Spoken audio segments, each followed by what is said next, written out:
Maayong adlaw katawhan sa Dios sa Archdiocese sa Osamis sa ngalan sa tong talahoron nga Arsobispo Archbishop Martin Sarmiento Humuad ug uban sa mga kaupungan sa kaparian sa tibok lokal nga simbahan sa Osamis kini inyong amigo higala Father MJ Samonte. Magahatod og pamalandong ninyo karong adlaw karon nga Huwebes sulod sa ikasiyam nga Domingo sa ordinaryong panahon. Mga igsoon, ang ebanghelyo natong pagabasahon ug pamalandungan karon atong pagakutloon sa ebanghelyo sumala ni San Marcos. Dito'y usa ka magtutudlo sa balaod nga nakabati sa panaglalis nila. Nakita niya nga maayo ang pagkatubag ni Jesus sa mga Saduseyo, busa miduol siya kaniya og nangutana, unsa mang sugo ang labing hinungdanon sa tanan. Pitubag si Jesus mao kini ang labing hinungdanon sa sugo. Pamati Israel, ang Ginoo nga atong Dios, mao ra gayud ang Ginoo. Kinahanglan mahalon mo ang Ginoo nga imong Dios sa tibok mong kasing-kasing ug sa tibok mong kalag ug sa tibok mong salabutan ug sa tibok mong kusog. Ang sunod mao kini, higugmaa ang imong isikatawo sama sa imong kaugalingon. Wala na sugo nga labi pang hinungdanon kay niining duha.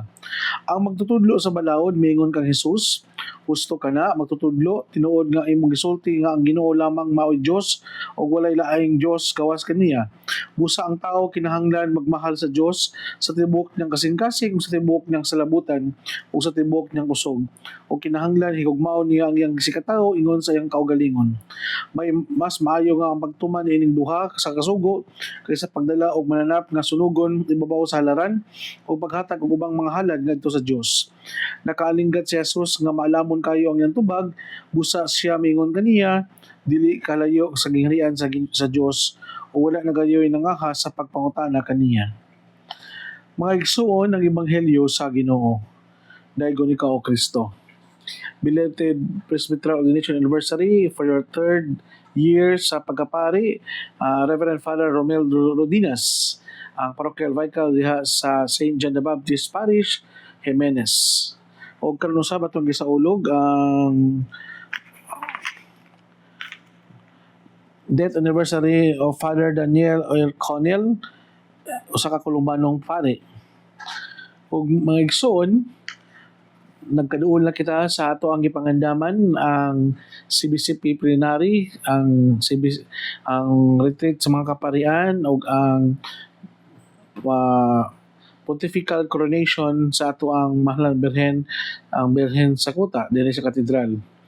So kaning tanan na mga bugat na pagpangandam usa kini ka buhing timaan nga buhi kayo ang simbahan diri sa Archdiocese sa Osamis tungod kay mainito na itong pagasugato ng ato ang mga kabispuhan sa tibok sa simbahan diri sa Pilipinas o ginaot pa unta nga mahimong smooth and mahimong sound and mahimong alang hapsay og order ang ato ang pagpangandam inumanan sa grasya og panalangin o giya sa atong balaang espiritu. Mga igsoon, nindot kayo no nga kani atong tanang mga pagpaningkamot atong ihalad dito sa Ginoo, atong ihalad ngadto sa Dios, maoy tinubdan o maoy kanang naigo na tong source of inspiration and source of strength sa ato ang mga tinguha aning kinabuhi. Dili lalim ang pagkinabuhi nga kana ang Dios nun o binuotan o tinarong tungod kay usahay daghan kay og lingla ang mga demonyo nga mao'y makapahimo na tong half-hearted in loving and serving the Lord. Ug mao kani usab ang dakong hagit sa ebanghelyo karon. Higugmao na to ang atong we love God with all our heart, with all our soul, with all our strength, and love our neighbor as we love ourselves. So nindot kayo no nga sa tibok natong kusog, sa tibok natong kasing-kasing o sa tibok natong kinabuhi, higugmao na to ang Ginoo. Usahay man good tungod sa mga personal natong mga interest, personal natong mga kakulian sa kinabuhi, dili na to mahinurot na to ang paghigugma sa Dios tungod kay naatay mga concern aning kalibutan na. Pero kung ato ang paghigugma sa Dios, walay pagduhay-duha, walay pagtipig-tipig, ug walay kahadlok kung unsay padulngan na resulta sa umaabot, mao na nga kasing-kasing gayon ang atong paghigugma sa Ginoo. Mga igsoon, in loving God with all our heart, with our soul, with all our strength, usa kini katimaan nga wala kitay laing angay nga saligan aning kinabuya kundi ang Dios lamang. Kay ngano man, kay tinibuok man hinurot man gyud nga paghigugma. Wala may pagduha-duha, wala may pagtipig-tipig. Mao na nga sa tuwang kinabuhi unta mga igsoon nga kita man mga sumusunod ni Kristo, kita man sa mga follower of Jesus, grabe taong ato makita og to sa tuwang kinabuhi bitaw nga hinurot pud katong paghalad diya sa kagalingon labi na sa kinabuhi sa pagkapari kaya ato ang paghatag na lang og mga extracurricular na panahon diya sa paghatag og kanang mga kabatanunan mo kuan sila mo hatag sila og mga gasa sa ilahang pagpasundayag nila silang talento na kita usab mga elders, kita usab na mga nagiya kanila na dako gani usa ka kanang pahimangno bitaw nato nga kang kinsa man nato gihalad kining tanan para asa man ning tanan kani ato ang mga tumuog tinguha ning kinabuya o bitaw na nga maningkamot ta nga kani ato ang mga intention and motivation sa pagpanindot nato sa ato ang mga mga simbahan, kani ato ang mga plano nato sa tuang para sa mga kapilya, kani ato ang mga tumuog tinguha para diya sa simbahan. It is always pointing towards for the greater glory of God. Nga na unta mga igsoon.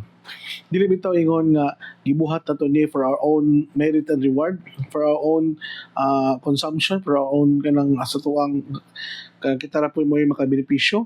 Murag wala ra po na lami na kana ang usa sa mga nindot kay nga pinumdum nato every time we make decisions, we make projects, and we make activities sa parokya, well, it's always pointing toward na atong mas mapaduol nato ang katawan ngadto sa Ginoo ug himayaon ug pasalamatan nila ang Ginoo. Kani mga instrumento na ta, mga gitawag nato nga giya rata nga ang uban mapaduol ngadto sa Ginoo. O ginaot pa unta nga kita isip mga tinugyanan nga mapaduol nato ang uban ngadto sa Ginoo. Dili unta taman lang diya unta nga mahimong mag-establish kita relasyon kundi magguhol unta ta sa atong pakipagrelasyon diya sa Ginoo. Kay dili man gud pwede gud nga suod kita sa usa ka tawo, suod kita sa usa ka higala pero wala tayo makatunan nga maayo ngadto kaniya. Maka-impluwensya ba yun na sila sa tuwang kinabuhi labi sa tanan sa tuwang pangunahuna o sa tuwang mga decision ug lakang sa kinabuhi. The more we have more knowledge about God, about Jesus, the more we are knowledgeable pud usab sa ato ang mga pagtulunan diya sa simbahan ug diya sa atong doktrina, the more tatang nga baguhon pud sa ato ang mga lakang desisyon ug ato ang mga istoryahan ug sa ato ang values and character sa kinabuhi. Mao ni akong painumdum nga atong tanan mga igsoon nga dili unta ta magsalig lang sa tuang mga titulo ug sa tuang mga naabot sa kinabuhi. Kay usahay mas paulo kay ta na tawagon tag father, tawagon tag doktor, tawagon tag engineer, pero father ka dili ka may nampuon, tawagon ka nga engineer pero dili ka kabalo mo solve sa kanang mga materialis o insakto, tawagon ka o kanang uh, architect or engineer pero di ka kabalo mo design o balay. So now punta nga kanya to ang posisyon na to ang naangkonan karon sa kinabuhi, dili unta ni makapahimo nato nga lisod nun ta nga duolon kundi mas mapadali unta nato nga mabati ang gibati sa katawan o pinaagi niya na kay nakabati unta sa silang kasinatian nga lisod kita usab nga makapacify o dali po sa ilahang mga personal na mga pangailangan. Mao na nga, it is one way of loving God with all our heart, with all our soul, with all our strength. Na sa ato ang pagpadayag nato sa tong gugma sa tong isig kaingon, usa ka gugma nga dili lang lunlon palami, lunlon comfort and convenient, kundi usa ka gugma na hinurot gayud sa ato ang pangunahuna pa lang sa ato ang mga desisyon sa kinabuhi ug labi sa ato ang mga tumog tinguha nakasentro kanunay sa Ginoo. Ug kaduhang punto mga igsoon kaning Ginoo nga love others as you love yourself. Kay usahay man gud too much yung atong self-preservation. So too much atong self-preservation nahimo tag egocentric o self-centered person. Mukuha tag pagkaon kanang more than enough para nato. kung na mga party o kung naatay mga katigayunan gusto nato nga in our own pabor gyud nato sa to pa di ay kung inato atong pangunahon na bitaw nga nagunahon na punta nga kung ang ubang tao mabutang aning lugara malipay po ni sila na bitaw the more we become a sensitive person sensitive dili mi ingon na dali ra masuko sensitive sa mga pangailangan sa uban nahimutang sensitibo noon kung unsa pud ang ilahang mga gusto ug makapalipay kanila kung inani bitaw ato ang kinaya bitaw mga igsoon no you always mindful kung unsa pud ang gusto sa uban before ta kamo decision para sa tong kinabuhi very peaceful kayo ang kinabuhi ug labaw sa tanan lami ita kayo ang pagpangalagad tungod kay mas other-centered man ta dili man ta nahimo self-centered kung other-centered ta mas unaw-unaw nato kung kapoy na ba ni sila kung kani sila na ba ni siya pay laing buhaton o na ba siya laing concern manto nga wala magaling ako na lang ana bitaw so nindot ni siya na kinaiya mga igsoon di sa tong panimalay o labi na sa tong workplace nga magunahon bitaw ta kanunay kung unsa atong pwedeng ikahalad ngadto sa uban dili ta magunahon na kung unsa tong makuha nila really ang ato ang sistema the best that we can offer to others instead of magunahon na ata kung unsa gyud ang the best we can unsa ta to makuha pud gadto sa uban mo follow ra na mga igsoon so mo na nga loving others it is also the way you love yourself kay kung imong basihan ang pagigugma nimo sa imong kagalingon mao na nga the best jud kayo mihatag the best accommodation the best last stretch sa forgiveness ug labi sa tanan dili na ta magdumot sa atong isig kaingon mga igsoon ako ang pagtimbaya usab sa tuwa ang mga higala nga naminaw karon diha sa Mercury Katadman, Mercury GP Rizal o Mercury diha sa Atbang sa may Gloria Basa tapad sa S-West Bank o Land Bank. So kanin tanan nato ang mga gitinguha mga igsoon hinaut bonta nga makatabang kini sa ato ang pagpalawom sa mga yano natong mga pamalandong sa adlaw-adlaw na mga ebanghelyo. Mga igsoon, ako ang pagtimbaya usab o paghatag sa kong mga greetings labi na sa ato ang mga kaigsuonan nga nakaroon sa mga tastag sa mga balay tambalanan. Hinauton ta nga mabati ninyo ang buhing presensya sa Ginoo nga andam nga mohikap ug mo alim kaninyo bisan pa man sa inyong mga kakulangon o isip inyong mga gitawag nato og personal na pagindakay sa pagkinubuhi nga balaan. Kay aron kung kita mubiyaan ang kalibutan na di ta magmahay tungod kay ato maghihatag ang the best para sa Ginoo. So akong pagtimbaya usab niya ti Laila, Sabado Kahandig family, Ma'am Sara, Ate Bless, Tita Barira, ato ang avid prayer partner o atong avid supporter gikan from New York og si tanan natong mga naminaw karon mayong adlaw kaninyong tanan. Nagsuon din lang kukuto bayo kamong kalimot ng pulong sa Dios angay gayod nga pamation, pamalandungan o paningkamutan nga mapuy-an. Bulahan ang tao nga naningkamot magpuyo sa pulong ni Jesus sama siya sa usa ka kahoy nga gitanom daplin sa sapa kansang ang dahon di gayud malaya og timpo sa tingbunga mohatag siya maayong mga bunga.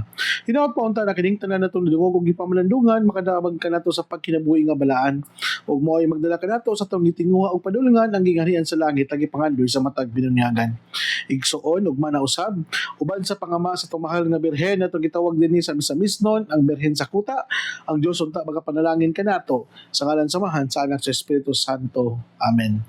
Once again, daghang salamat kanatong tanan o God bless sa mga tanang naminaw.